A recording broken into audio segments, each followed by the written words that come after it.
Hello, BookTube. Recently, Grix, young Grix on his channel, I'll leave a link to his video, made a video about non-existent books that he wishes did exist. Not, for instance, some of you may remember that a while back there was a tag that went around, videos that went around about books that should be in the Penguin Classic line and aren't.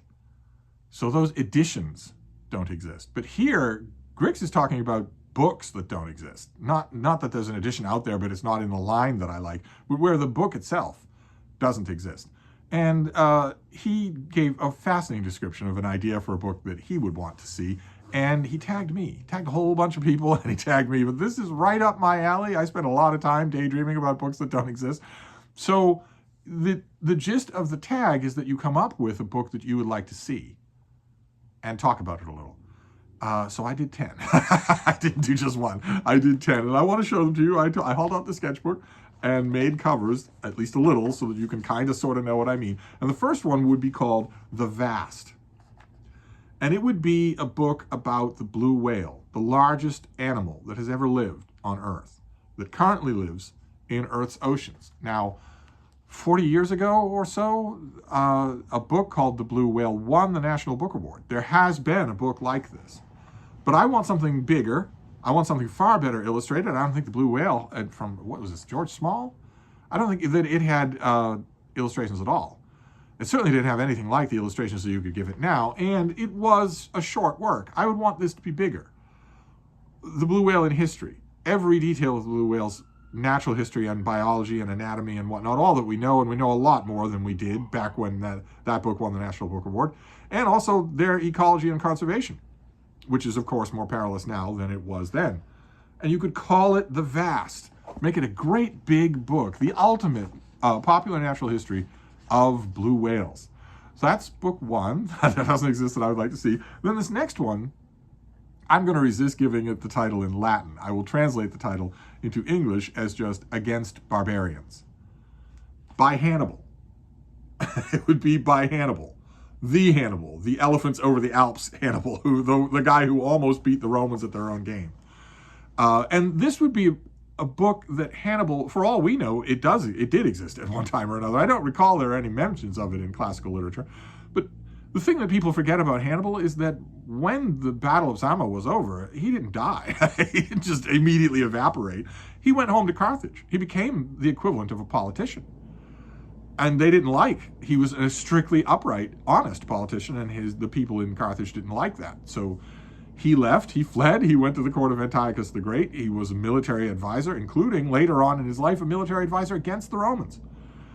And I imagine a book that he wrote. And the irony here would be that the barbarians in the title would be not only the Romans, but all the enemies of the Armenians or whatever, and also his own countrymen, the barbarians who didn't like his financial reforms when he got back home and became sort of the Dwight Eisenhower of the Carthage world and became a politician. His book would be kind of a score settling with anybody that he hadn't liked. Now, it's fantasy because I don't know that Hannibal had two brain cells to rub together. I have no idea if he could write a book like that, but I would love to see it. Surely Hannibal wrote his memoirs. Surely he did. I would like to read them. If they exist, then they don't technically count for, if they ever existed, then they don't technically count for this tag, but I had to include it anyway. Then the next book, I'm calling it The Glorious Company. And it is a history of reading, not a history of books. A history of reading.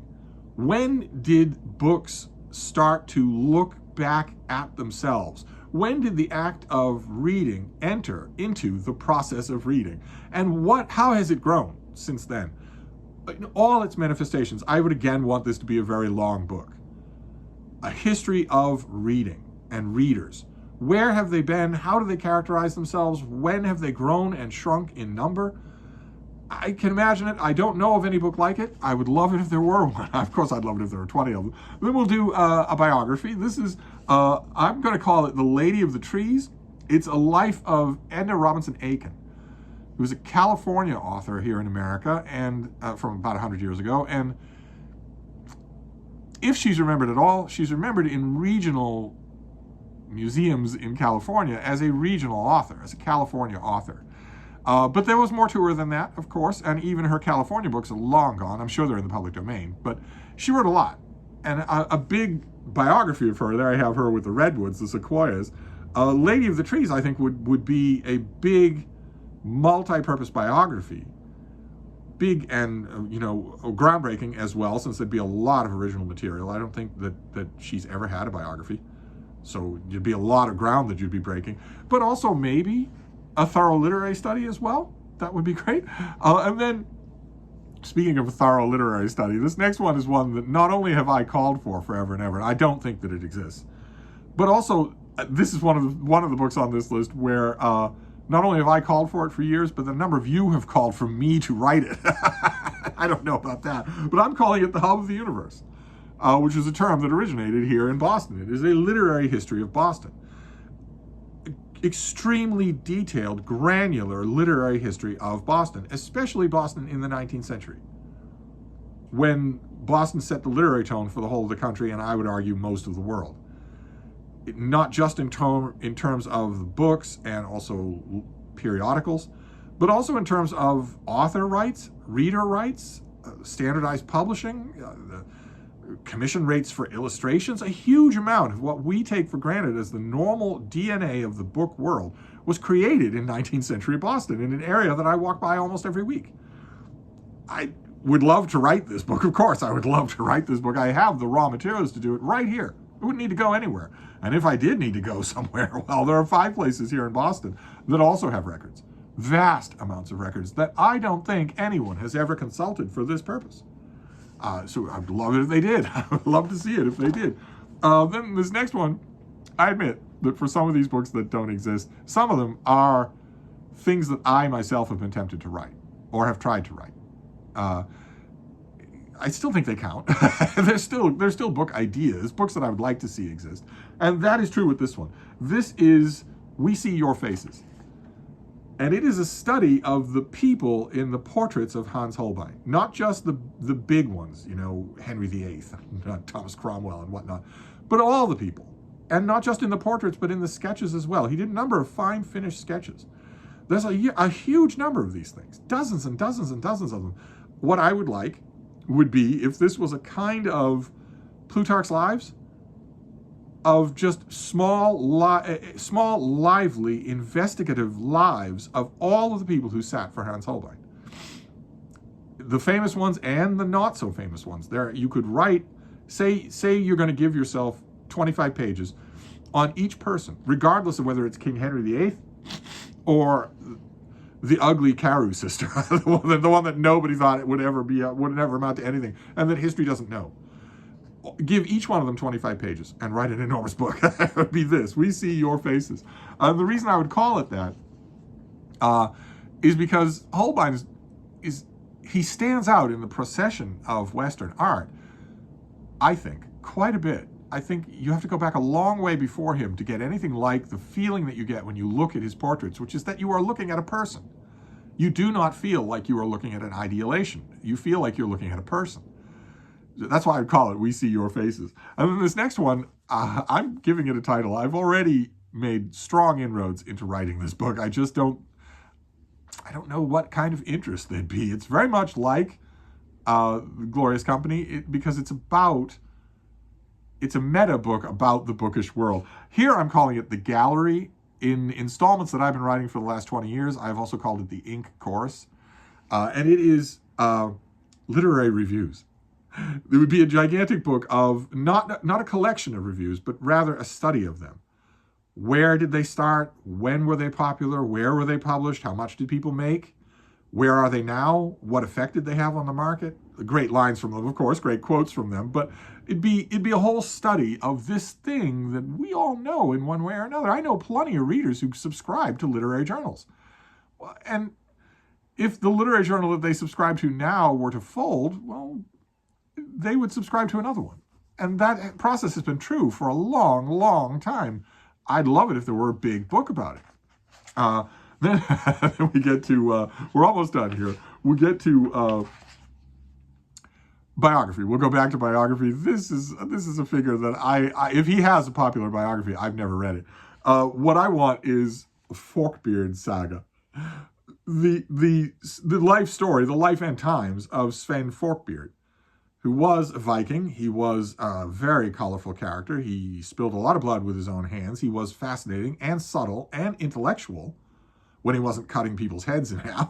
And for a little over a month, he was King of England. That, I think, makes a great story. And yet he only appears as a footnote in books about the Viking age of England, of English history. I would like Forkbeard to get his own saga.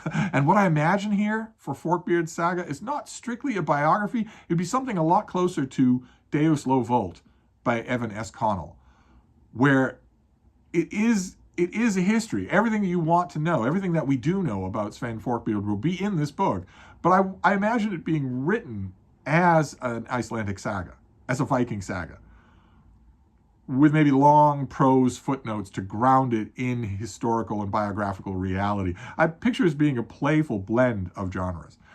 So the number of people who could do that is not very long. That's the reason we don't get books like that, is because you don't come across an Evan S. Connell every day. But still, I'd like to see it. Then this next one, a little bit hard to do. It would end up, I think, being a literary study, like a lot of these things. I'm calling it Fantasia, and what I want it to be is a big study of dreams. Not what they mean, because they don't mean anything. they have your dreams have significance, but they are the things that your mind is preoccupied with.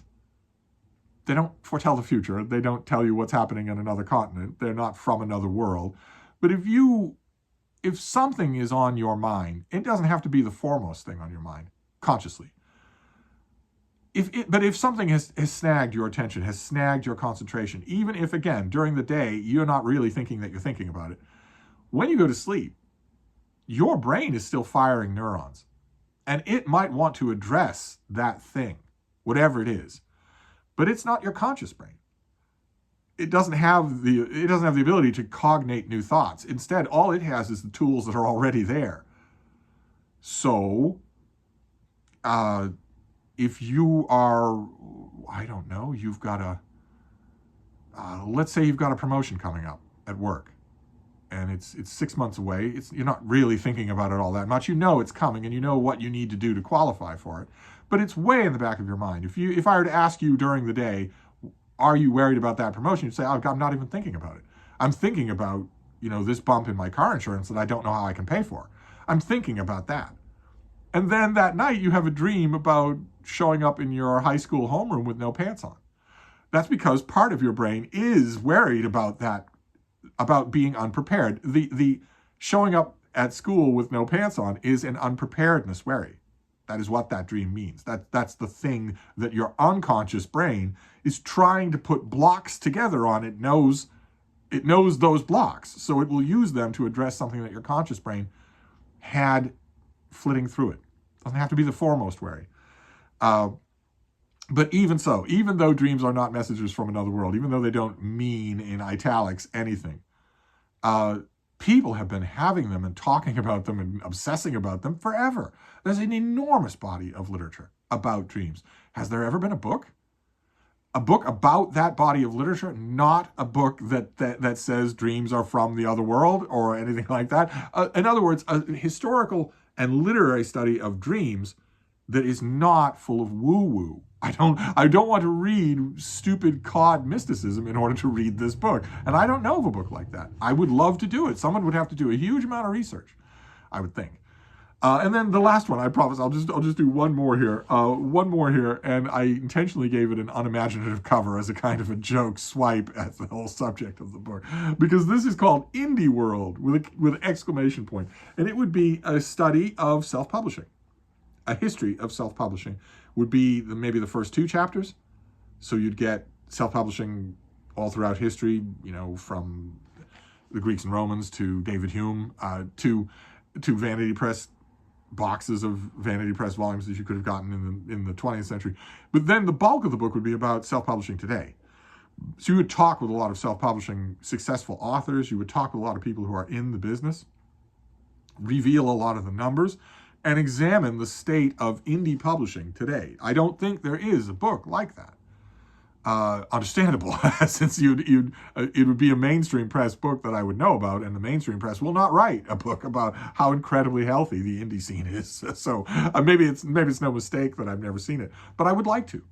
I would like to see a serious historical study of the progress, the changes in self-publishing over the last 30 years. I think that would make fascinating reading in the right hands. Of course, that's true with any of these books, right? They would have to be in the right hands. But I can dream, as Grix says in his video. This is a fantasy. This is a dream. So I can dream about that. I'm going to stop here. I could go on. I could easily bury you in books like this. Oh my God, I could bury you in books like this. Book ideas, things that I wish existed, things that I wish somebody would go out and write. So maybe another video is called for, but for now, I'll stop here with those. I definitely want, whether you were tagged by Grix or not, I would love to know what you would like to see, what kind of a book you would like to see. It's possible that the book that you're looking for does already exist and you don't know about it. If that's true, I'd be happy to point it out to you. But I'd also love to hear what ideas you have for things that don't exist. I think that's just fascinating. It's a wonderful idea. So I'll leave a link to his video. Feel free to respond to it. But I'm going to wrap this up for now. I'll be back, though. Thank you, BookTube.